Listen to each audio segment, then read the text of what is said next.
प्रिय दर्शक बंधु, आज का ये पावन क्षण कोई साधारण समय नहीं है।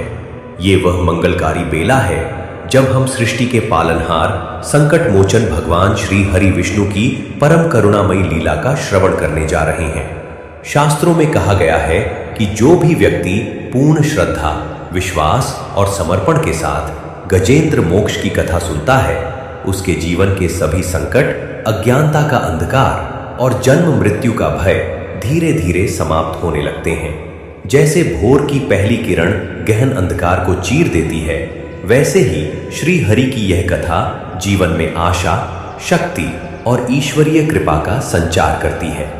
दर्शक बंधु, एक पल ठहरकर अपने जीवन की ओर देखिए। कई बार मनुष्य परिस्थितियों के भंवर में ऐसा उलझ जाता है कि बाहर निकलने का कोई मार्ग नहीं सूझता।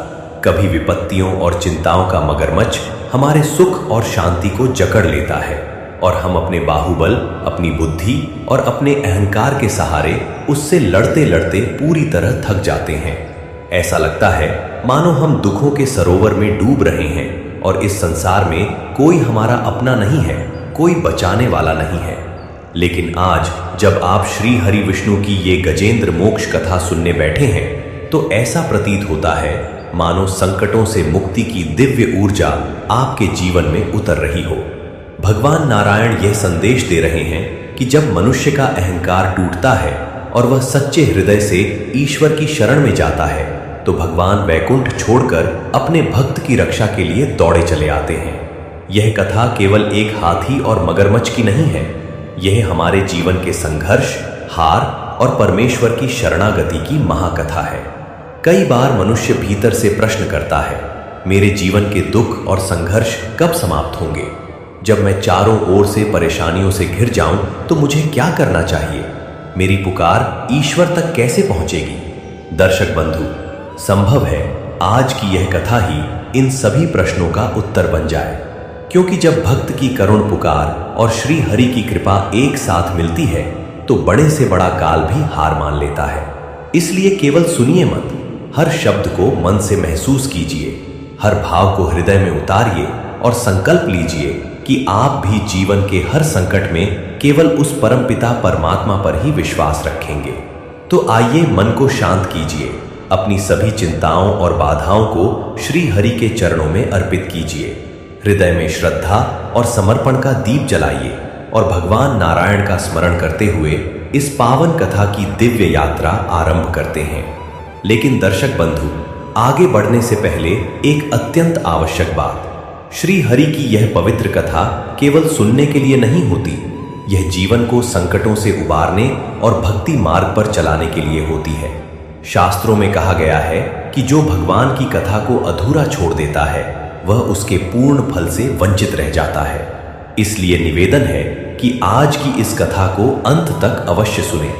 हो सकता है कथा का कोई एक भाव, गजराज की वह एक पुकार आपके जीवन के सारे संकट सदा के लिए दूर कर दे।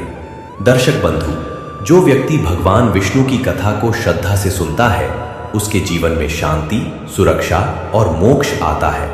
जो इसे दूसरों तक पहुंचाता है, उस पर श्री हरि की कृपा सदा बनी रहती है।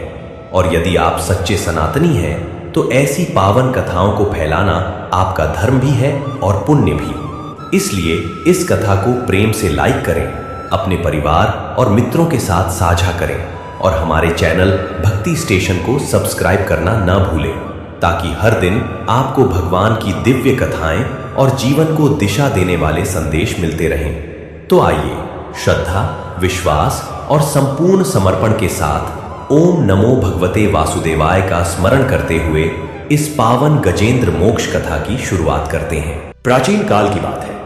क्षीर सागर के निकट एक अत्यंत विशाल और सुंदर त्रिकूट नामक पर्वत था। उस पर्वत पर हाथियों का राजा गजेंद्र अपनी हजारों हथिनियों और बच्चों के साथ रहता था। उस पर्वत की शोभा अपरंपार थी। उसके 3 शिखर थे, मानो स्वयं ब्रह्मा, विष्णु और महेश ने अपने त्रिदंड से धरती को स्पर्श किया हो। तलहटी में अमृत कलश के समान एक सरोवर था, जिसके नीलम जल में कमलों की सुगंध पूरे आकाश में बिखरी रहती थी। उसी पर्वत के घने वनों में, जहां चंदन के वृक्षों से भी अधिक सुगंधित पुष्प खिलते थे, वहां गजेंद्र अपने परिवार के साथ अखंड सुख से रहता था। अब उस गजेंद्र के शरीर का वर्णन सुनो, जो स्वयं साक्षात अहंकार का पहाड़ था। उसकी ऊंचाई 3 गज से भी अधिक थी। उसके चरण ऐसे विशाल थे मानो चारों दिशाओं को कुचल कर रखते। उसके दोनों दांत, जो मोती की नदियों के समान चमकते थे, इतने लंबे थे कि छाया तक उनका अंत नहीं देख सकती थी। उसकी सूंड सर्पों के राजा शेषनाग से भी अधिक बलशाली थी। जब वह पर्वत की चोटी पर खददा होकर चिंगादता था तो त्रिकूट के तीनों शिखर थरथराने लगते थे। जंगल के बड्ढे बड्ढे शेर, जिनके एक दहाड़ से हिरणों के कलेजे फट जाते थे, गजेंद्र के पैरों की धमक सुनकर अपनी गुफाओं में छिप जाते थे। भालू, जो बांज के वृक्षों को उखाड़ फेंकते थे, उसके सामने चूहों के समान दिखते थे। उसकी चमधी पर जहां घर्षण होता था, वहां पत्थर भी चूर चूर हो जाते थे। गजेंद्र को अपने बल पर अद्भुत घमंड था। वह प्रतिदिन सूर्योदय के समय त्रिकूट की सबसे ऊंची चट्टान पर चढ़ता, अपनी सूंड आकाश की ओर उठाकर ऐसी चिंगारता कि सातों पाताल गूंज उठते थे। वह सोचता, बोस्टे, मेरे बराबर बल किसमें है? इंद्र का ऐरावत भी मेरे आगे नहीं ठहर सकता। यमराज का भैंसा मुझे देखकर कांपता है। मैं स्वयं यमराज हूं, मैं स्वयं काल हूं। इस धरती पर मेरी बराबरी करने वाला कोई दूसरा प्राणी पैदा ही नहीं हुआ। और केवल बल ही नहीं, उसका परिवार भी अभूतपूर्व था। 700 हथिनियां, जिनमें से प्रत्येक के 2-2 बच्चे, 300 युवा हाथी जो उसके पुत्र थे, और हजारों बच्चे जो उसके नाती पोते थे। वे सब उसे घेरे रहते थे, उसकी सूंड छूकर आशीर्वाद लेते थे, उसके पीछे पीछे चलते थे। जब वह कहीं जाता तो उसका वह समस्त परिवार उसके पीछे ऐसी गरज के साथ चलता कि सारा वन समझता यह स्वयं संसार का राजा चल रहा है। गजेंद्र के मन में यह भावना गहरी हो गई थी कि डिटरमिन्ड, मुझे किसी की आवश्यकता नहीं है। मैं अपने बल से सब कुछ कर सकता हूं। मैं अपने परिवार से सब कुछ पा सकता हूं, न किसी देवता की, न किसी अर्षि की, न किसी ईश्वर की। यदि कोई संकट आएगा तो मेरा यह बाहुबल ही मेरी रक्षा करेगा। यदि मृत्यु आएगी तो मैं उसे अपने दांतों से कुचल डालूंगा। वह भगवान श्री हरि विष्णु का नाम तक नहीं लेता था। मंदिरों की ओर देखता भी तो तिरस्कार से। साधु संत उसके राज्य में आते तो वह उन्हें दूर ही से हाँकता। एक बार तो एक महात्मा ने उसे आशीर्वाद देते हुए कहा था, कामली, हे राजा, यह बल तो नश्वर है। सच्चा बल तो उस अनंत का नाम है जिसने इस सृष्टि को अपने अंगूठे पर टिका रखा है। तब गजेंद्र ने अपनी सूंड उठाकर इतना जोर से चिंगाड़ा कि वह महात्मा भयभीत होकर वहां से भाग गया। और गजेंद्र ने लाफिंग हंसते हुए अपनी हथनियों से कहा, देखा, मेरे बल के आगे इनके ईश्वर कहां टिकते हैं। इसी घमंड में उसने अपने मन को ऐसा पत्थर बना लिया कि कठोरता में वज्र से भी अधिक कठोर हो गया। उसे यह बात स्मरण नहीं थी कि जिस शरीर पर उसे इतना गर्व है वह केवल 5 तत्वों का खिलौना है। जो बल उसे अजेय लग रहा है वह केवल एक दिन का मेहमान है। जो परिवार उसकी आंखों में दुनिया भर गया है वह केवल एक रेत के महल के समान है। एक दिन की बात है, सावन का महीना था। आकाश में मेघ बादल गरज रहे थे। त्रिकूट पर्वत हरियाली से ऐसा ढका था मानो हरा कंबल ओढ़ लिया हो। गजेंद्र ने अपनी प्रिय रानी हथिनी से कहा, एक्साइटेड, आज हम सब सरोवर में स्नान करेंगे। वह सरोवर जिसे क्षीर सागर की बहन कहते हैं, उसका जल अमृत है। वहां के कमल देवताओं को भी दुर्लभ है। सबको बुलाओ, बच्चों को भी। आज पूरा राज परिवार एक साथ जल क्रीड़ा करेगा। सुनते ही हजारों हाथियों में हर्ष की लहर दौड़ गई। बच्चे उछलने लगे, हथिनियां गजराज की स्तुति करने लगे। गजेंद्र सबसे आगे आगे चल रहा था। उसकी चाल ऐसी मानो पृथ्वी उसके पैरों की दासी हो। पीछे 700 हथिनियां, उनके बच्चे, फिर युवा हाथी, फिर वृद्ध हाथी। ऐसा लग रहा था जैसे पूरा वन चल रहा हो। पक्षी आकाश में उड़ते उड़ते रुक जाते थे इस दृश्य को देखने के लिए। हिरणों के झुंड किनारे हट जाते थे, मोर नाचने भूल जाते थे। सरोवर के किनारे पहुंचकर गजेंद्र ने ठहर कर देखा। सरोवर नीले नीलम के समान शांत था। उस पर कमल खिले थे जिनकी पंखुद्दियां सूर्य के समान लाल और चंद्र के समान श्वेत थी। जल इतना निर्मल था कि उसके भीतर की मछलियां और मोती साफ दिखते थे। गजेंद्र ने सूंड ऊपर उठाई और पानी को सूंघा। सुगंध अमृत की थी। तब उसने आदेश दिया, कमांडे, सब जल में उतरो, आज कोई भय नहीं है, मैं स्वयं संरक्षक हूं। हजारों हाथी एक साथ जल में उतरे। ऐसा हाहाकार हुआ जैसे कोई सागर ही उमड़ पद्दा हो। बच्चे अपनी सूंडों से एक दूसरे पर पानी डाल रहे थे। हथिनियां गजेंद्र के इर्द गिर्द घूम रही थी। गजेंद्र स्वयं सबसे गहरे जल में चला गया। वह अपने दांतों से कमल तो डर रहा था, अपनी सूंड से स्नान कर रहा था। उसे लगा सेटिस्फाइड, यही जीवन का सबसे बद्धा सुख है। मैं राजा हूं, मेरे पास सब कुछ है। परंतु हे श्रोताओं, उस सरोवर के गर्भ में एक अदृश्य शक्ति सोई पड़ी थी। वह शक्ति कोई साधारण नहीं थी, वह स्वयं काल था, मृत्यु थी, जीवन के अहंकार का दंड था। एक मगरमच्छ, लेकिन कोई साधारण मगरमच्छ नहीं। उसका शरीर 3 योजन लंबा था। उसकी आंखों में आग जलती थी। उसके जबड़े इतने विशाल थे कि एक साथ 10 हाथियों को निगल सकते थे। वह सरोवर के सबसे गहरे गड्ढे में, जहां सूर्य की किरणें कभी नहीं पहुंचती थी, सहस्त्रों वर्षों से तपस्या कर रहा था। तपस्या उसकी नहीं, बल्कि प्रतीक्षा थी।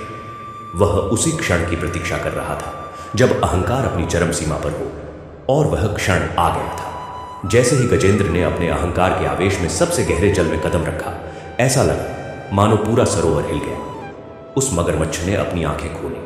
उसने देखा एक विशाल पैर, जिस पर सारा घमंड सवार था, उसके सिर के ठीक ऊपर आ रहा है। उसने बिना देर किए अपने जबड़े खोले और बिजली के वेग से गजेंद्र का बायां पैर झक दे लिया। उसके दांत मांस में ऐसे चुभे जैसे सुई कपूर में। दर्जनों दांत एक साथ चुभे। खून की धारा बह निकली और सरोवर का सारा नीलम रंग लाल हो गया। गजेंद्र चौंका। उसने सोचा, क्या हुआ? किसने मुझे छुआ? उसने नीचे देखा, तब उसकी आंखें फटी रह गई। उसके पैर पर मगरमच्छ की जब्तियां थीं, जैसे कोई यमदूत स्वयं झकझक कर बैठा हो। गजेंद्र ने पहले तो उपेक्षा की। उसने मन ही मन कहा, यह तो एक छोटा सा कीट है, मैं इसे झटके से उठा दूंगा। उसने अपनी पूरी शक्ति लगाकर पैर झटका, पर मगरमच्छ तो जैसे पत्थर की मूर्ति बन गया था। उसकी जबड़ियां और भी गहरी धंस गई। गजेंद्र ने दूसरी बार झटका, इस बार इतना जोर से कि सरोवर के किनारे की चट्टानें टूट गई, पर मगरमच्छ डिगा नहीं। तब गजेंद्र ने क्रोध में अपनी सूंड से उस मगरमच्छ के शरीर पर प्रहार किया। उसकी सूंड इतनी भारी थी कि पत्थर भी चूर हो जाते, पर मगरमच्छ का शरीर तो लोहे के समान था। वह तो जैसे हंस रहा था। उसके जबड़ों ने और जोर पकड़ा। तब शुरू हुआ वह द्वंद्व जो सहस्त्र वर्षों तक चला। हां, सहस्त्र वर्ष। यह कोई छोटा संघर्ष नहीं था, यह अहंकार और मृत्यु के बीच युद्ध था। गजेंद्र दिन रात एक करके खींचता, मगरमच्छ और गहरा धंसाता। गजेंद्र पानी के बाहर जाने का प्रयास करता, मगरमच्छ उसे अंदर खींचता।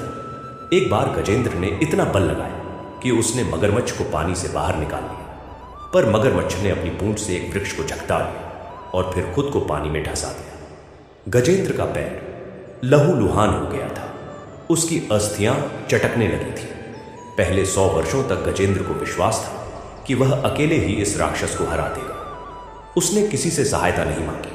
वह सोचता था, मैं गजेंद्र हूं, मेरे बाहुबल के आगे यह क्या चीज है। पर जैसे जैसे समय बीतता गया, उसकी शक्ति क्षीण होने लगी। उसका शरीर थक गया, उसके दांत टूटने लगे, उसकी चमड़ी पर घाव हो गए, और मगरमच्छ तो जैसे और भी ताजा होता जा रहा था। उसे समय बीतने का मतलब ही नहीं था। तब गजेंद्र ने अपने परिवार को पुकारा। यह उसके जीवन का पहला क्षण था जब उसने किसी से मदद मांगी। उसने अपनी सूंड उठाकर इतनी करुण चिंगार दा कि सारे वन में शोक छा गया। आओ मेरी हथिनी, आओ मेरे पुत्रों, मुझे बचाओ, यह दैत्य मुझे निगल जाएगा। सुनते ही 700 हथिनियां दौड़ती, 300 युवा हाथी दौड़ते, हजारों बच्चे दौड़ते। उन सब ने मिलकर गजेंद्र की सूंड, कान, पूंछ, दांत पकड़े। उन सब ने एक साथ खींचा। इतनी शक्ति लगी कि सरोवर का सारा जल किनारे उमड़ आया, पर मगरमच्छ ने अपनी जब्तियां नहीं छोड़ी। वह तो और गहरा धंस गया, और फिर धीरे धीरे वह परिवार थकने लगा। उन्हें लगा कि यदि उन्होंने और खींचा तो वे स्वयं भी उस गहरे दलदल में समा जाएंगे। पहले एक एक करके, फिर 10-10, फिर सैकड़ों ने गजेंद्र को छोड़ा दिया। वे किनारे जाकर खड्डे हो गए, वहीं खड्डे होकर देखने लगे, और गजेंद्र की आंखों के सामने वह दृश्य आया जिसने उसके हृदय को हिलाकर रख दिया।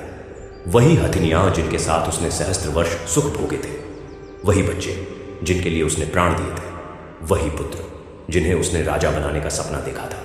सब किनारे खड्डे थे और वह मर रहा था। उनमें से किसी ने एक कदम आगे नहीं बढ़ाया। एक ने तो कहा, राजन, तुम्हारी लीला समाप्त हुई, अब हम नए राजा का चुनाव करेंगे। दूसरे ने कहा, हम अपने प्राण क्यों जोखिम में डालें, तुम तो मर ही चुके हो। गजेंद्र ने उस क्षण देखा कि उसका सारा संसार जिस पर उसे घमंड था वह केवल सुख का साथी था, दुहक का नहीं। वह जितना गहरा डूबता गया उतना ही वह परिवार किनारे की ओर सरकता गया। अंत में जब गजेंद्र की आंखों में पानी आ गया तब भी उसके अपने सूखी आंखों से देखते रहे। उनके मन में कोई करुणा नहीं थी, कोई प्रेम नहीं था, केवल एक भाव था, अब यह मरेगा फिर हम स्वतंत्र होंगे। गजेंद्र ने उस क्षण अपने हृदय की गहराइयों में देखा। उसका सारा अहंकार जो हजारों वर्षों का संचित था उसी क्षण टूटकर चूर चूर हो गया। उसने देखा कि उसका शरीर जिसे वह अजर अमर समझता था केवल मांस, रक्त और अस्थियों का ढेर था जिसे एक छोटा सा मगरमच्छ भी निगल सकता है। उसने देखा कि उसके रिश्ते जिनके वह अनंत सत्य समझता था केवल स्वार्थ के धागों से बंधे थे जो पहली ही परीक्षा में टूट गए। उसने देखा कि उसका बाहुबल जिस पर उसे सबसे अधिक घमंड था मृत्यु के सामने एक तिनके के समान था। और तब गजेंद्र को वह बात याद आई जो उस महात्मा ने कही थी, सच्चा बल तो उस अनंत का नाम है। उसके हृदय में एक तीर सा चुभा। उसने महसूस किया कि वह पूरी तरह से अनाथ है।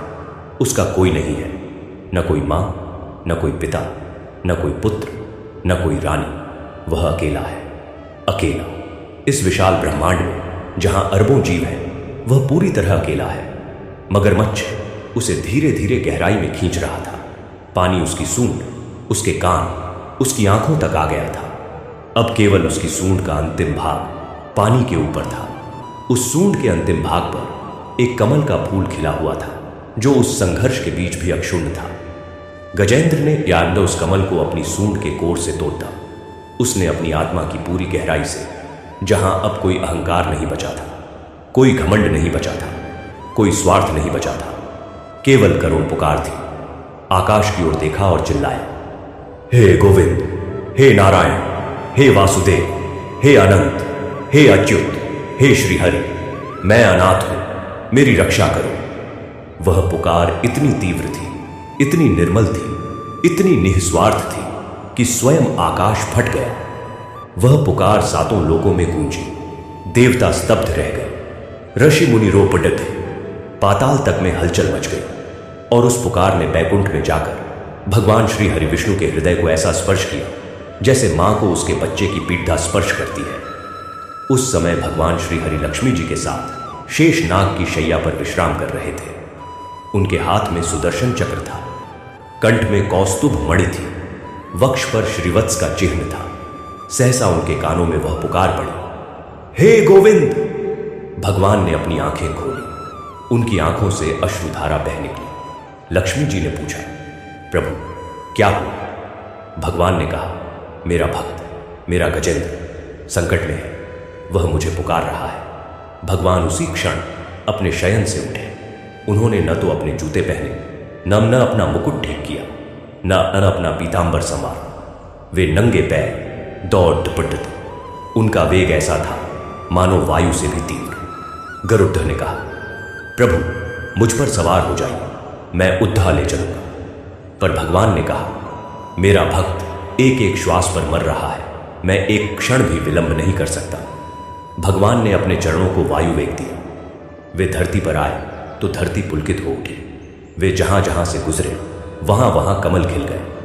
वे सरोवर के किनारे पहुंचे, वहां हजारों हाथी खटत रहे थे, पर भगवान ने किसी की ओर नहीं देखा। उनकी दृष्टि केवल उस डूबते हुए गजेंद्र पर थी, जिसकी सूंड में कमल था और जिसकी आंखों से निरंतर अश्रु बह रहे थे और जिसके मुख से बार बार निकल रहा था, आओ एम नमो भगवते वासुदेवाय। हे नाथ नारायण वासुदेव, श्री कृष्ण शरणम मम। भगवान ने अपने दाहिने हाथ में सुदर्शन चक्र उठाया। वह चक्र तपते हुए सूर्य के समान जल रहा था। उसकी धार इतनी तीक्ष्ण थी कि एक बाल के भी सहस्त्र भाग कर सकती थी। भगवान ने चक्र को घुमाया और मगरमच्छ की ओर फेंका। चक्र ने जल को चीरते हुए ऐसी ध्वनि की मानो सहस्त्र सिंह एक साथ दहाड़ते हो। चक्र ने उस मगरमच्छ का सिर धद्दह दबाक से अलग कर दिया। मगरमच्छ की देह से काली माया का धुआं उठा और वह पल भर में भस्म हो गया। उसी क्षण गजेंद्र के पैर से जगदधन मुक्त हुई। वह ऊपर आया। उसका शरीर घायल था, उसकी आत्मा थकी हुई थी, पर उसकी आंखों में अब एक नई चमक थी। भगवान ने अपने कर कमलों से गजेंद्र के शरीर की ओर हाथ बढ़ाया। गजेंद्र ने अपनी सूंड से भगवान के चरण पकड़े। भगवान ने उसे अपने हृदय से लगा लिया। उस आलिंगन में इतनी शक्ति थी कि गजेंद्र के सारे घायल एक पल में ठीक हो गए। उसके दांत फिर से उग आए। उसकी चमड़ी स्वर्ण के समान चमकने लगी। उसकी आंखों से अब आनंद के अश्रु बह रहे थे। भगवान ने उससे कहा, हे गजेंद्र, तूने मुझे पुकारा, मैं आ गया। मैं सदा अपने भक्तों की पुकार सुनता हूं, चाहे वह कितना भी पापी हो, चाहे उसने कितने ही जन्मों में मेरा नाम न लिया हो।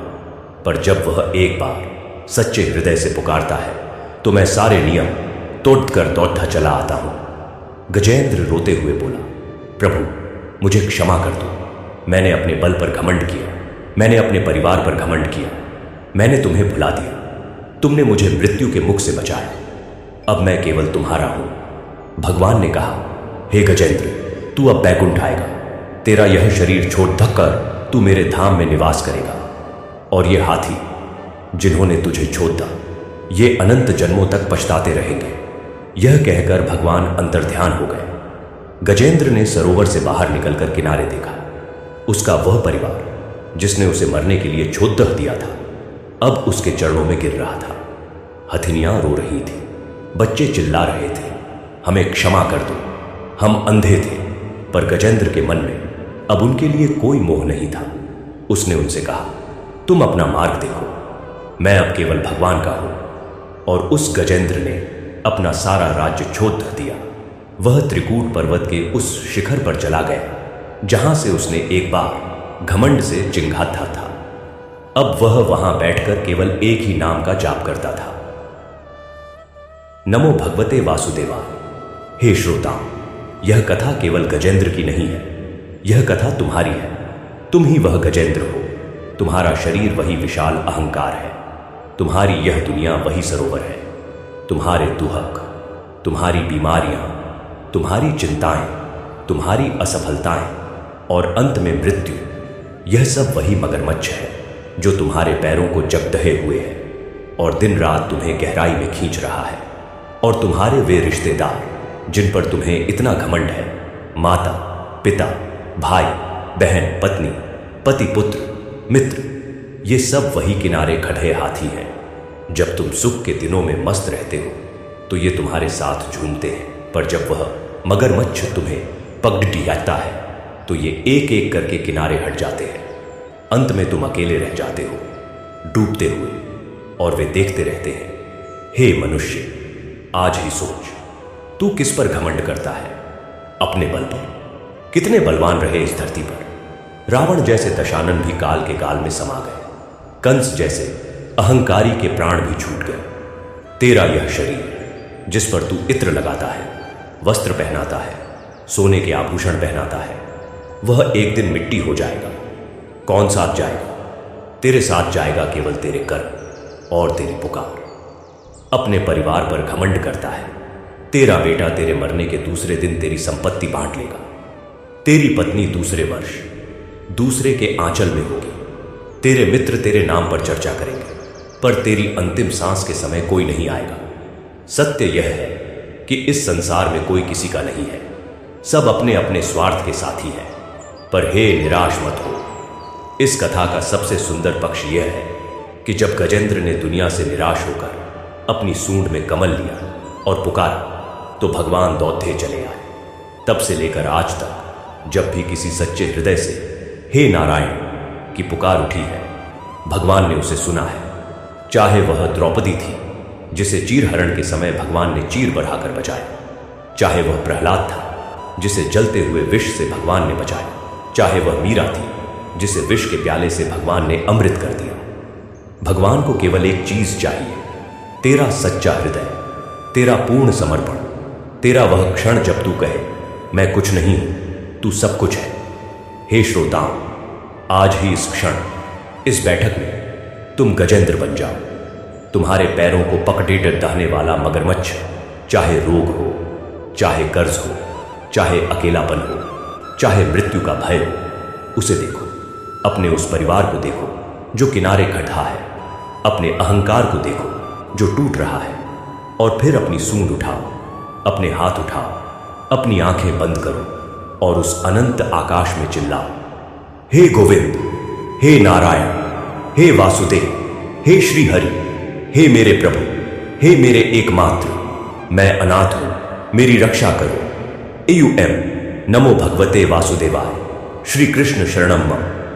विश्वास रखो, उसी क्षण भगवान अपना सिंहासन छोड़कर, अपनी शैया छोड़कर, अपनी लक्ष्मी को भी पीछे छोड़ ढक कर नंगे पैर दौड़ते हुए तुम्हारे पास आएंगे। वे सारे नियम तोड़ देंगे, वे गरुड़ध्वज को भी प्रतीक्षा करने को कहेंगे, वे तुम्हारी पुकार सुनेंगे, वे तुम्हारे सारे कष्ट हर लेंगे, वे तुम्हें अपने हृदय से लगा लेंगे, और फिर तुम्हारा जीवन खुशियों की जगह, शांति की जगह केवल एक ही चीज से भर जाएगा, उनका स्मरण, और उस स्मरण में सारे कष्ट समाप्त हो जाएंगे।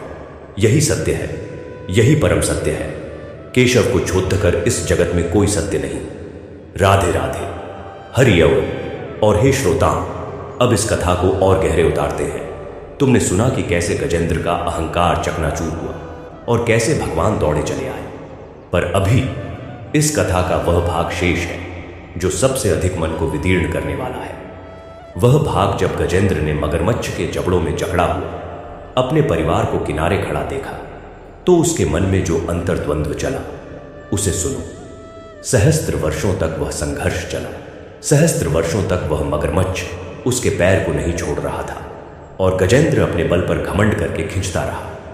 पर श्रोताओं, यहां एक गूढ़ रहस्य है। वह मगरमच्छ केवल एक जंतु नहीं था, वह गजेंद्र के अपने ही कर्मों का फल था। वह गजेंद्र के पूर्व जन्म का श्राप था। कथा यह है कि गजेंद्र किसी पूर्व जन्म में एक राजा था, नाम था इंद्रद्युम्न। वह राजा बड़ा ही धार्मिक था। उसने अश्वमेध यज्ञ किए, सहस्त्र गौएं दान की, मंदिर बनवाए। पर एक दिन एक ऋषि ने उसके पास आकर भोजन मांगा। राजा उस समय अपने सिंहासन पर बैठा अपने यश का बखान सुन रहा था। उसने ऋषि को अनदेखा कर दिया। ऋषि ने श्राप दिया, हे राजन, तेरा यह अहंकार तुझे पशु योनि में ले जाएगा, और जब तू अपने अहंकार के कारण सब कुछ खो देगा, तब एक मगरमच्छ के रूप में तेरा वही अहंकार तुझे पकड़ेगा जो तूने मुझे अन्न न देकर बचाया था। वह मगरमच्छ उसी ऋषि के श्राप का रूप था, और वह गजेंद्र उसी राजा का रूप था। यानी हे श्रोताओं, जो दंश तुम्हें पकड़ता है वह कहीं ना कहीं तुम्हारा अपना ही अहंकार है, तुम्हारे ही किए का फल है। मगरमच्छ बाहर नहीं है, वह तुम्हारे भीतर है, तुम्हारे मन में है, तुम्हारे संस्कारों में है, तुम्हारे उन गलत कर्मों में है जो तुमने सोचा था कि कोई देख नहीं रहा। जब गजेंद्र ने पहली बार उस मगरमच्छ को पकड़ा तो उसने क्रोध किया। हे श्रोता, क्रोध का परिणाम क्या होता है? क्रोध तुम्हारी बुद्धि को नष्ट कर देता है। गजेंद्र ने सोचा, मैं इसे अपनी सूंड से पीट पीट कर मार डालूंगा।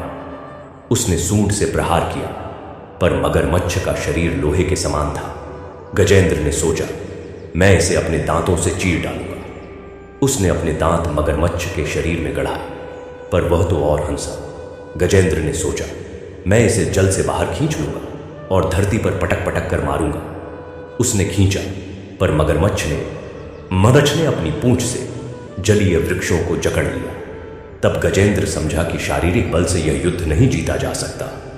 तब गजेंद्र ने अपने परिवार का सहारा लिया। हे श्रोताओं, यह मनुष्य की सबसे बड़ी कमजोरी है कि वह अपनों को पुकारता है, पर अपनों के पास वह शक्ति ही कहां है। तुम्हारी मां तुम्हारा दर्द कम कर सकती है, पर तुम्हारी मृत्यु को नहीं हरा सकती। तुम्हारा पति तुम्हारे आंसू पोंछ सकता है, पर तुम्हारे कर्मों का फल नहीं मिटा सकता। तुम्हारा पुत्र तुम्हारी संपत्ति बढ़ा सकता है, पर तुम्हारे प्राणों को नहीं बचा सकता। जब गजेंद्र ने देखा कि उसकी 700 हथिनियां, जिनमें से प्रत्येक ने उससे प्रेम की सौगंध खाई थी, वे सब किनारे जा खड़ी हुई, तो उसके हृदय में एक दर्द उठा। वह दर्द उस शारीरिक दर्द से भी अधिक तीव्र था। वह दर्द था विश्वासघात का दर्द। उसने सोचा, जिस रानी के लिए मैंने युद्ध लड़े, जिसके लिए मैंने अपने शरीर को बाणों से छलनी होने दिया, वह आज मुझे देख रही है मरते हुए, और उसकी आंखों में एक बूंद भी नहीं है। उसने सोचा, जिन पुत्रों को मैंने अपनी छाया में पाला, जिन्हें मैंने सिखाया कि संसार में बल ही सब कुछ है, वे आज मुझे देख रहे हैं और सोच रहे हैं कि अब राजगद्दी किसे मिलेगी। उस क्षण गजेंद्र का हृदय ऐसा फटा मानो सहस्त्र तलवारें एक साथ चुभ गई हो। और तब धीरे धीरे वर्षों के उस अंतहीन संघर्ष में गजेंद्र के मन में एक नया विचार आया। उसने सोचा, यह सब क्यों हो रहा है? मैंने क्या गलत किया? मैंने तो केवल अपने बल पर भरोसा किया, अपने परिवार पर भरोसा किया। क्या यह गलत था? और तब उसे यह सत्य दिखा कि भरोसा करना गलत नहीं है, पर जिस पर भरोसा किया जाए वह यदि अनित्य है तो भरोसा टूटना ही है। यह शरीर अनित्य है, इसलिए इस पर भरोसा करोगे तो एक दिन यह तुम्हें धोखा देगा। ये रिश्ते अनित्य हैं, इन पर भरोसा करोगे तो ये भी धोखा देंगे। केवल एक ही सत्य है जो अनित्य नहीं है, जो अजर है, अमर है, अविनाशी है। वह है श्री हरि विष्णु का नाम, उनका स्वरूप, उनकी शरण। जब गजेंद्र यह सोच ही रहा था कि मगरमच्छ ने उसे और गहरा खींच लिया, अब पानी उसके कंठ तक आ गया था। उसकी सूंड का अंतिम भाग, जहां कमल खिला था, अब डूबने ही वाला था। उसने सोचा, अब एक ही श्वास बाकी है, या तो मैं इस मगरमच्छ को श्राप दूं, या अपने परिवार को श्राप दूं, या अपने भाग्य को कोसूं, या फिर। और उसी क्षण उसे अपने पूर्व जन्म का स्मरण हुआ। उसे वह ऋषि याद आया जिसे उसने अन्न नहीं दिया था। उसे याद आया कि कैसे उसने अपने सिंहासन पर बैठकर ऋषि की अवहेलना की थी। उसे याद आया कि कैसे उसने सोचा था, मैं राजा हूं, यह भिखारी मेरे दरबार में कैसे आ गए। उसी क्षण उसके हृदय में पश्चाताप का अग्निकुंड भड़का। उसने सोचा, हे प्रभु, मैंने तुम्हारे दूत को अपमानित किया। मैंने उस ऋषि में तुम्हें नहीं देखा। मैंने अपने अहंकार में सोचा कि मैं सब कुछ हूं, और आज वही अहंकार इस मगरमच्छ के रूप में मुझे खा रहा है। और तब गजेंद्र ने जो किया वही उसके उद्धार का मार्ग बना। उसने अपने आप को पूर्णतया निस्वार्थ कर दिया। उसने सोचा, अब न मैं राजा हूं, न मैं बलवान हूं, न मेरा कोई परिवार है। मैं केवल एक प्राणी हूं जो मर रहा है, और इस मरते हुए प्राणी के पास अब एक ही शक्ति बची है, उस अनंत के नाम की शक्ति जिसे मैंने जीवन भर नकारा। उसने उस कमल को तोड़ा जो उसकी सूंड पर था। वह कमल उसके हृदय का प्रतीक था, बाहर से सुंदर, भीतर से कोमल, पर अब तक वह अहंकार के पानी में डूबा हुआ था। उसने उस कमल को आकाश की ओर उठाया और अपने प्राणों की अंतिम शक्ति से चिल्लाया, हे गोविंद! हे श्रोताओं, इस एक शब्द में कितनी शक्ति है। गोविंद का अर्थ है जो गौ, इंद्रियों और वेदों को जानता है, जो सबका पालन करता है। उस एक शब्द ने सातों लोक हिला दिए। उस एक शब्द ने बैकुंठ के द्वार खोल दिए। उस एक शब्द ने भगवान को उनके आसन से उठा दिया। अब सुनो, जब भगवान नंगे पैर दौड़ रहे थे तो देवताओं ने पूछा, हे प्रभु, आप इतने वेग से कहां जा रहे हैं? भगवान ने कहा, मेरा भक्त डूब रहा है। देवता बोले, प्रभु, आप तो सृष्टि के स्वामी हैं, आप एक संकेत मात्र से उसे बचा सकते हैं। आपको दौड़ने की क्या आवश्यकता है? भगवान ने कहा, तुम नहीं समझते, मेरे भक्त ने सहस्त्र वर्षों तक दुहक सहे। उसने अपना सब कुछ खो दिया। उसने अपना अहंकार खो दिया। उसने अपना परिवार खो दिया। उसने अपना शरीर खो दिया। अब उसके पास केवल मैं हूं, और जब भक्त के पास केवल मैं हूं तो मुझे भी केवल भक्त ही चाहिए। मैं अपनी गति से दौड़ूंगा, अपने वेग से दौड़ूंगा, क्योंकि यह दौड़ मेरे लिए यज्ञ से भी बड़ी है, तप से भी बड़ी है। जब भगवान सरोवर के किनारे पहुंचे तो उन्होंने देखा कि गजेंद्र की आंखों में अब कोई भय नहीं था, केवल एक ही भाव था, समर्पण। भगवान ने देखा कि गजेंद्र के मुख से निकल रहा है, एयुएम नमो भगवते वासुदेवाय, हे नाथ नारायण वासुदेव, श्री कृष्ण शरणम मम। यही वह मंत्र है जो सबसे बड़ा मंत्र है। यही वह सत्य है जो सबसे बड़ा सत्य है। वासुदेव का अर्थ है जो सर्वत्र व्याप्त है। जब तुम कहते हो नमो भगवते वासुदेवाय, तो तुम कहते हो हे प्रभु, तू ही सब कुछ है, तू ही सुख है, तू ही दुहक है, तू ही बंधन है, तू ही मुक्ति है। मैं तुझे प्रणाम करता हूं, मैं तेरे हवाले हूं। भगवान ने ज्यों ही सुदर्शन चक्र चलाया, त्यों ही वह मगरमच्छ जो सहस्त्र वर्षों से अजेय था, 2 टुकड़ों में कट गया। उसके रक्त से सरोवर का सारा जल पवित्र हो गया और गजेंद्र के पैर से वह जकड़न हमेशा के लिए हट गई। पर हे श्रोताओं, यहां एक और रहस्य है। जब मगरमच्छ मरा तो उसके शरीर से एक तेजस्वी पुरुष निकला। वह वही ऋषि था जिसे राजा इंद्रद्युम्न ने अपमानित किया था। वह ऋषि भगवान के चरणों में गिर पड़ा और बोला, हे प्रभु, आपने मुझे भी इस श्राप से मुक्त किया। मैंने गजेंद्र को पकड़ रखा था, पर गजेंद्र की पुकार ने मुझे भी मुक्ति दिला दी। भगवान ने कहा, मेरे भक्त की पुकार का प्रभाव ही ऐसा है कि वह पुकारने वाले को भी बचाता है और जिसके कारण पुकार उठे उसे भी बचाता है। गजेंद्र ने उस ऋषि को देखा, उसे अपना पूर्व जन्म याद आ गया। वह ऋषि के चरणों में गिरा और बोला, मुझे क्षमा कर दो, मैंने तुम्हारा अपमान किया था। ऋषि ने कहा, राजन, उस अपमान ने ही तुम्हें आज इस मुक्ति के द्वार पर ला खड़ा किया है। अपमान भी वरदान बन सकता है यदि वह तुम्हें ईश्वर की ओर ले जाए।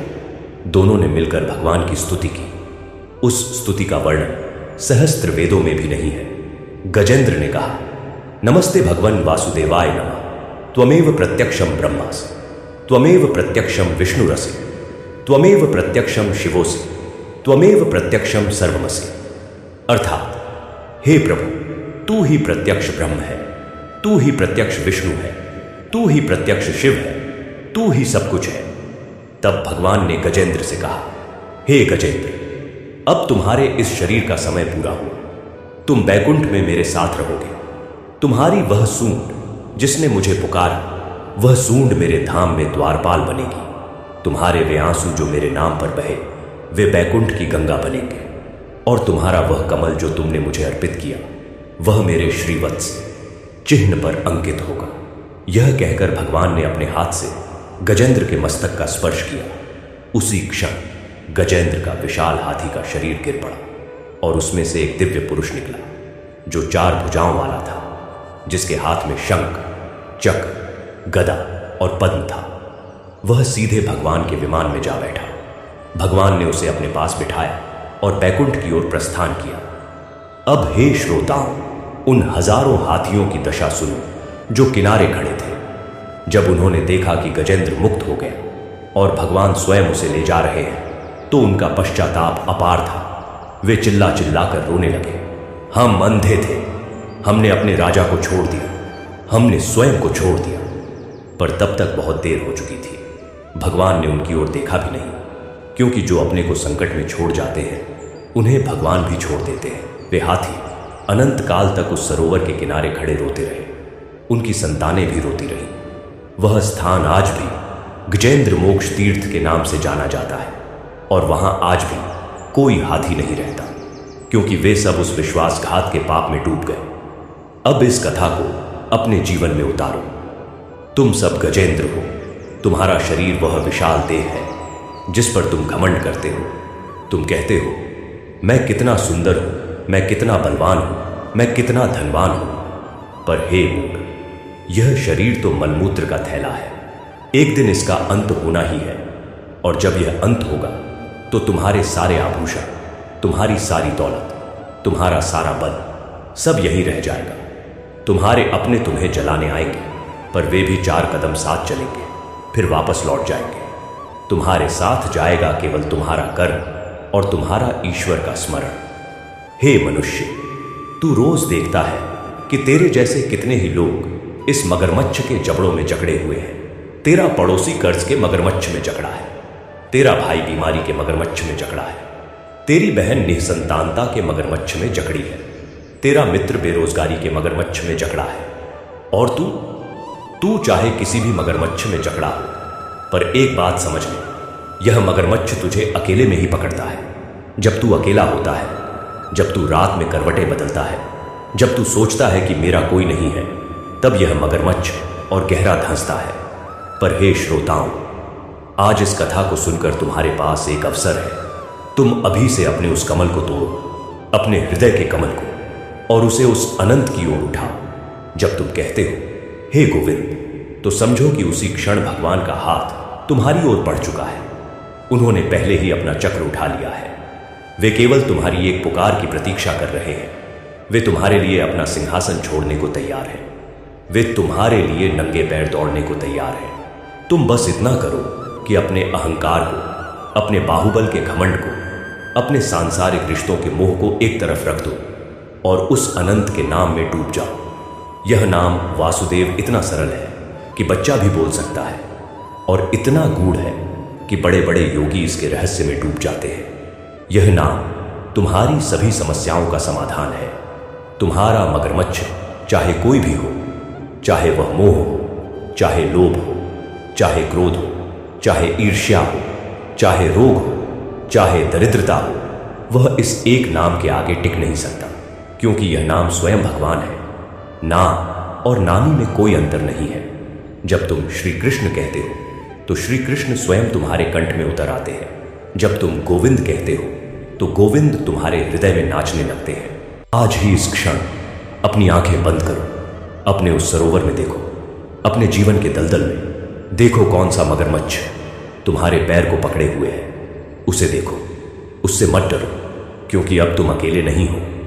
अब तुम्हारे पास वह शक्ति है जो इस सारे ब्रह्मांड की रचना, स्थिति और संहार करती है। अब तुम्हारे पास वह नाम है जिसने प्रहलाद को बचाया, द्रौपदी की लाज रखी, मीरा को विष पिलाकर अमृत कर दिया और गजेंद्र को मृत्यु के मुख से उठा लिया। बस एक बार पुकारो, हे नारायण, हे वासुदेव, हे श्री हरि, और देखो कैसे सब द्वार खुल जाते हैं, कैसे सब बंधन टूट जाते हैं, कैसे सब कष्ट मिट जाते हैं, क्योंकि वे प्रतिज्ञा करके बैठे हैं कि मैं अपने भक्त को कभी डूबने नहीं दूंगा, चाहे वह सहस्त्र वर्षों तक डूबता रहे, पर अंतिम क्षण में जब वह मुझे पुकारेगा, मैं उसे बचाकर ही रहूंगा। तो उठो श्रोताओं, अब इसी क्षण से इस कथा का सार अपने जीवन में उतारो। तुम्हें किसी तीर्थ की आवश्यकता नहीं, तुम्हें किसी व्रत की आवश्यकता नहीं, तुम्हें किसी यज्ञ की आवश्यकता नहीं।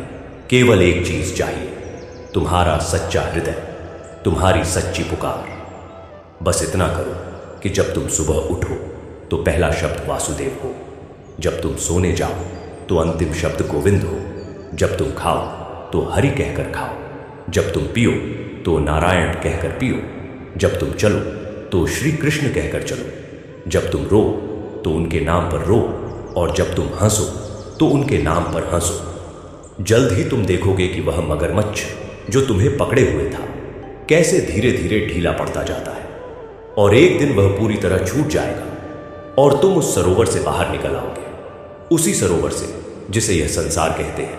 और जब तुम बाहर निकलोगे तो तुम्हारे सामने वही दृश्य होगा। तेरे अपने किनारे खड़े हैं, पर तब तुम्हें उनकी परवाह नहीं होगी, क्योंकि तब तुम जान चुके होगे कि सच्चा रिश्ता तो केवल उस एक से है जिसने तुम्हें बचाया, जो नंगे पैर दौड़ा आया, जिसने तुम्हें अपने हृदय से लगा लिया। वही एक सच्चा साथी है, वही एक सच्चा संबंध है। सब झूठे हैं, सब मिथ्या हैं, केवल वह सत्य है, केवल वह परम सत्य है। और हे श्रोताओं, अब इस कथा को और भीतर ले चलते हैं, उस स्थान पर जहां गजेंद्र केवल डूबता नहीं था, बल्कि वह अपने भीतर के सबसे गहरे अंधकार में उतर रहा था। उस अंधकार का नाम है अहंकार का अंतिम चरण। जब अहंकार टूटता है तो वह एक बार और भयंकर रूप धारण करता है। वह चिल्लाता है, मैं अब भी कुछ हूं, मैं अब भी गजेंद्र हूं, मैं अब भी अपने बल से इस मगरमच्छ को मार सकता हूं। पर जब वह अंतिम प्रयास भी विफल हो जाता है, तब अहंकार की मृत्यु होती है, और उस मृत्यु के बाद ही आत्मा का पुनर्जन्म होता है। गजेंद्र ने वह सब किया जो एक हाथी कर सकता था। उसने अपनी सूंड से सैकड़ों वृक्ष उखाड़कर मगरमच्छ पर फेंके। उसने अपने पैरों से इतना जोर से पानी मारा कि सरोवर के तल में गड्ढे हो गए। उसने अपने दांतों से मगरमच्छ की पीठ को चीरने का प्रयास किया। उसने अपने कानों से मगरमच्छ की आंखों पर प्रहार किया, पर मगरमच्छ हर बार और सघन होकर जकड़ता गया। एक समय ऐसा आया कि गजेंद्र की सूंड फट गई, उसके दांत टूट गए, उसके पैरों की हड्डियां चटक गईं, उसके कानों से रक्त बहने लगा। वह अब पहले जैसा विशाल बलवान गजेंद्र नहीं रहा। वह एक क्षत विक्षत, थका हारा, लहूलुहान प्राणी मात्र रह गया था। तब हे श्रोताओं, उसके मन में एक अजीब परिवर्तन आया। उसने सोचा, मैंने अपना सब कुछ खो दिया। मेरा बल, मेरा परिवार, मेरा राज्य, मेरा शरीर सब चला गया। अब मैं क्या हूं? और उसी क्षण उसे अपने भीतर कुछ दिखाई दिया। वह कुछ था, एक प्रकाश, बहुत दूर, बहुत सूक्ष्म, पर अत्यंत निर्मल। वह प्रकाश उसकी अपनी आत्मा का था, जो अब तक अहंकार के मल से ढकी हुई थी। उसने उस प्रकाश की ओर देखा। उसने महसूस किया कि यह प्रकाश ही उसका वास्तविक स्वरूप है, न कि वह विशाल शरीर। उसने महसूस किया कि यह प्रकाश ही उसका सच्चा बल है, न कि वे टूटे हुए दांत। उसने महसूस किया कि इस प्रकाश में वह परिवार बसता है जो कभी नहीं छोड़ता। वह परिवार है श्री हरि विष्णु के नाम का, उनके भक्तों का, उनके दिव्य गुणों का। उसी क्षण गजेंद्र ने अपने मन में एक निश्चय किया। उसने कहा, अब न तो मैं खींचूंगा, न मैं लड़ूंगा, न मैं चिल्लाऊंगा। अब मैं केवल एक ही काम करूंगा, उस प्रकाश को पुकारूंगा जो मेरे भीतर है और जो बाहर भी है, जो मुझ में है और जो सब में है। और तब उसने वह कमल तोड़ा। उस कमल का एक एक पत्ता उसके जीवन की एक एक स्मृति था। पहला पत्ता उसका बाल्यकाल, जब उसे अपनी मां से प्रेम मिला था, पर वह मां अब नहीं थी। दूसरा पत्ता उसका यौवन, जब वह युद्धों में विजयी हुआ था, पर वे विजय अब धूल में मिल गई थी। तीसरा पत्ता उसका राज्याभिषेक, जब उसने सोने का मुकुट पहना था, पर वह मुकुट अब कहां था। चौथा पत्ता उसका विवाह, जब उसने अपनी प्रियतमा को वरा था, पर वह प्रियतमा अब किनारे खड़ी तमाशा देख रही थी। पांचवां पत्ता उसके पुत्र, जिन्हें उसने अपना उत्तराधिकारी बनाने का सपना देखा था, पर वे अब उसकी मृत्यु की प्रतीक्षा कर रहे थे। छठा पत्ता उसका अहंकार, जो अब टूट चुका था। और सातवां पत्ता उसका समर्पण, जो अब पूर्ण हो चुका था। उसने वह 7 पत्तों वाला कमल अपनी सूंड में उठाया। उसने उसे अपने हृदय से लगाया और फिर उसने अपना मुख आकाश की ओर किया। उसकी आंखों से अब रक्त नहीं, अश्रु बह रहे थे। वे अश्रु पवित्र थे, क्योंकि वे अहंकार के न होकर भक्ति के थे। उसने 3 बार पुकारा। पहली पुकार, हे गोविंद। दूसरी पुकार, हे नारायण। तीसरी पुकार, हे वासुदेव। और हे श्रोताओं, यह तीसरी पुकार ऐसी थी कि स्वयं काल भयभीत हो गया। यह पुकार उस ब्रह्मांडीय शून्य में गूंजी, जहां से सृष्टि का जन्म होता है। यह पुकार उन करोड़ों सूर्यों के प्रकाश में भी नहीं डूबी, जो उस समय आकाश में थे। यह पुकार इतनी तीव्र थी कि सप्तर्षि मंडल में बैठे ऋषियों ने अपनी तपस्या छोड़ दी। यह पुकार इतनी करुण थी कि देवराज इंद्र ने अपना सिंहासन छोड़ दिया। यह पुकार इतनी सच्ची थी कि ब्रह्मा जी ने अपना एक मुख बंद कर लिया और केवल सुनने लगे। और यह पुकार इतनी शक्तिशाली थी कि शिव जी ने अपनी तांडव मुद्रा को रोक दिया और उस ओर देखने लगे जहां से यह पुकार आ रही थी। किंतु सबसे पहले इस पुकार को किसने सुना? उस अनंत ने, जो सबके भीतर बैठा है। उस परमात्मा ने, जिसने इस सृष्टि को रचा और जो इस सृष्टि के हर कण में व्याप्त है। उस श्री हरि विष्णु ने, जिनके नाभिकमल से यह सारा ब्रह्मांड उत्पन्न हुआ है। उन्होंने वह पुकार सुनी और उनके हृदय में इतना वेग आया कि लक्ष्मी जी भी घबरा गई। उन्होंने कहा, प्रभु आप कहां चले? भगवान ने कहा, मेरा गजेंद्र मर रहा है, मैं अभी गया। लक्ष्मी जी ने कहा, प्रभु आप तो सर्वत्र हैं, आप वहां बिना गए भी उसे बचा सकते हैं। भगवान ने कहा, देवी तुम नहीं समझती, भक्त का हृदय वह स्थान है जहां मैं सदा निवास करना चाहता हूं। और जब वह हृदय मुझे पुकारता है तो मैं उस हृदय में प्रवेश करने के लिए दौड़ता हूं। यह दौड़ मेरे लिए योग से भी बड़ी है, ज्ञान से भी बड़ी है, कर्म से भी बड़ी है। यह दौड़ मेरा प्रेम है। और वे दौड़े। हे श्रोताओं, यह दृश्य अद्भुत था। स्वयं सृष्टि के पालनहार, जिनके एक इशारे पर करोड़ों सूर्य, करोड़ों चंद्र, करोड़ों तारे, करोड़ों ग्रह, करोड़ों आकाश गंगाएं नाचती हैं, वे नंगे पैर दौड़ रहे थे। उनके चरण कमल के समान कोमल हैं, पर वे उन्हें धरती की कंकड़ पत्थरों पर रख रहे थे। उनके पीतांबर हवा में लहरा रहे थे। उनकी वक्षस्थल पर श्रीवत्स चिन्ह चमक रहा था। उनके कंठ में कौस्तुभ मणि थरथरा रही थी। उनके चारों हाथों में शंख, चक्र, गदा और पद्म थे, पर वे इतनी तीव्र गति से दौड़ रहे थे कि वे हथियार भी उनके पीछे पीछे उड़ रहे थे।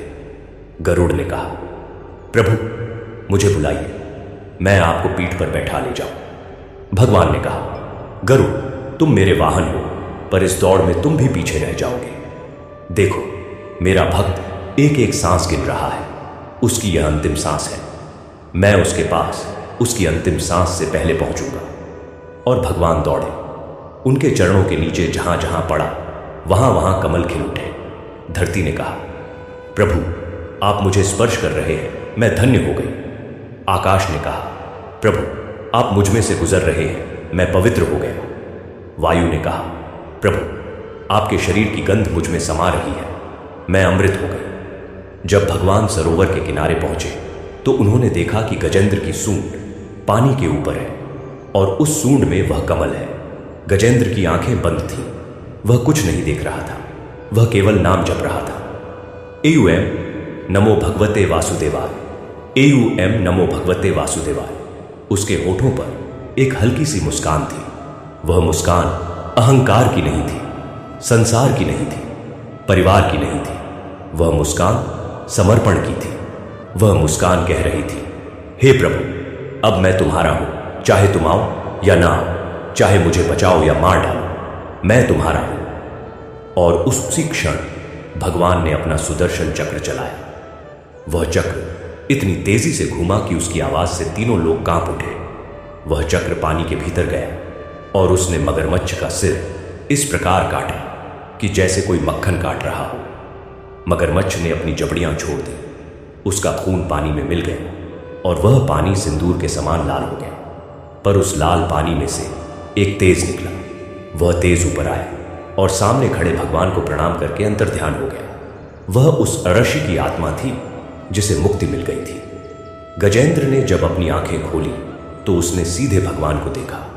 उसने कहा, प्रभु तुम आ गए, मैं जानता था कि तुम आओगे, मैंने तुम्हें देखा था, तुम मेरे भीतर थे और तुम बाहर भी थे।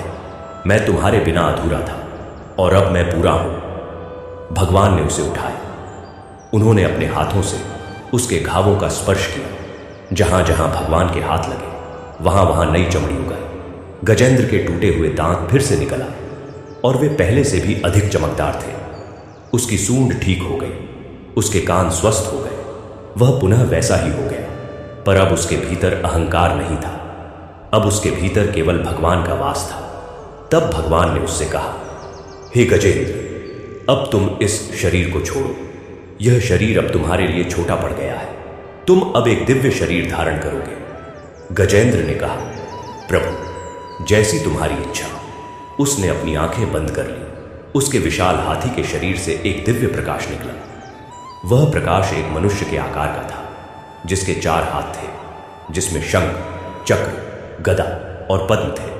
वह दिव्य पुरुष भगवान के सामने खड़ा हो गया। वह गजेंद्र की आत्मा थी जो अब मुक्त हो गई थी।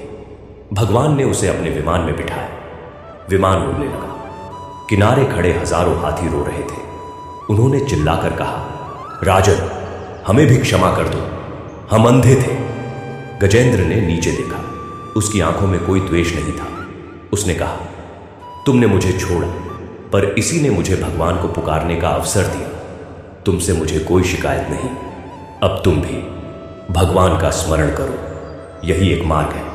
और विमान बैकुंठ की ओर चला गया। हे श्रोताओं, आज इस कथा को सुनकर तुम समझ गए होगे कि यह संसार कितना निर्मम है। यहां कोई किसी का नहीं है। जब तुम सुख में होते हो तो हजारों लोग तुम्हारे आसपास होते हैं, पर जब वह मगरमच्छ तुम्हारे पैर पकड़ता है, चाहे वह बीमारी का हो, चाहे कर्ज का हो, चाहे मुकदमेबाजी का हो, चाहे पारिवारिक कलह का हो, तो एक एक करके सब किनारे हट जाते हैं। पहले तो वे बहाने बनाते हैं, थोड़ी देर में आता हूं, फिर कहते हैं कोशिश कर रहा हूं, फिर कहते हैं तुम्हारा अपना ही कोई दोष है, फिर अंत में कहते हैं हम क्या कर सकते हैं, और अंत में वे किनारे खड़े होकर तुम्हारी मृत्यु का तमाशा देखते हैं। यही सत्य है, यही इस संसार का नियम है। पर इस कथा का दूसरा पक्ष और भी अद्भुत है। जब सब तुम्हें छोड़ देते हैं, तब वह एक तुम्हें पुकारने मात्र से दौड़ा चला आता है। वह कोई देवता नहीं, कोई दूर बैठा अदृश्य शक्ति नहीं, वह तुम्हारे हृदय के सबसे निकट का वह सत्य है जिसे तुम श्री हरिट कहते हो। वह तुम्हारी अंतिम सांस का भी साथी है, वह तुम्हारे अंतिम आंसू का भी पोछा लगाने वाला है, वह तुम्हारे अंतिम शब्द गोविंद को भी सुनने वाला है। तो हे श्रोताओं, अब इस क्षण से अपना जीवन बदल डालो। अपने उस हाथी पर मत घमंड करो जो तुम बने हो। बड़ा अधिकारी, बड़ा व्यापारी, बड़ा विद्वान, बड़ा बलवान, यह सब मिट्टी है, यह सब धोखा है। अपने उस परिवार पर मत घमंड करो जो तुम्हारे आसपास है। वे सब अपने स्वार्थ के लिए हैं। जब तुम दान दोगे तो वे साथ चलेंगे, जब तुम दावत दोगे तो वे साथ बैठेंगे, पर जब तुम मगरमच्छ के जबड़ों में होगे तो वे किनारे खड़े होंगे। इसलिए उस एक को पकड़ो, उस एक का नाम लो, उस एक की शरण में जाओ। वह नाम है वासुदेव, वह शरण है श्री कृष्ण शरणम मम। जब तुम यह कहोगे तो तुम्हारे सारे मगरमच्छ मर जाएंगे, तुम्हारे सारे कष्ट समाप्त हो जाएंगे, तुम्हारे सारे दुहक मिट जाएंगे, क्योंकि जिस घर में वासुदेव का नाम बसता है वहां किसी मगरमच्छ का कोई अस्तित्व नहीं रहता। आज से यह नियम बना लो। सुबह उठते ही कहो एवं नमो भगवते वासुदेवाय। दिन में जब भी मन उदास हो कहो हे नाथ नारायण वासुदेव। रात को सोते समय कहो श्री कृष्ण शरणम मम। और जब भी कोई बड़ा संकट आए तो उस गजेंद्र की तरह अपनी सूंड उठाओ, अपने हाथ उठाओ और पुकारो हे गोविंद। वह आएगा, वह दौड़ा हुआ आएगा, वह नंगे पैर आएगा, वह तुम्हारी सारी व्यथा हर लेगा। यह उसकी प्रतिज्ञा है, यह उसका वचन है, यह उसका सत्य है। और जब वह आएगा तो तुम्हारा जीवन बदल जाएगा। तुम्हें खुशियां नहीं मिलेंगी। खुशियां तो इस संसार की देन है, जो आज हैं कल नहीं। तुम्हें शांति मिलेगी, तुम्हें आनंद मिलेगा, तुम्हें वह सब मिलेगा जो इस संसार में कहीं नहीं मिलता। तुम्हें मिलेगा उस चरण कमल का स्मरण जो सारे दुखों का नाश कर देता है। ओम नमो भगवते वासुदेवाय। श्री कृष्ण शरणम मम। हे नाथ नारायण वासुदेव। हरिओम, हरिओम, हरिओम।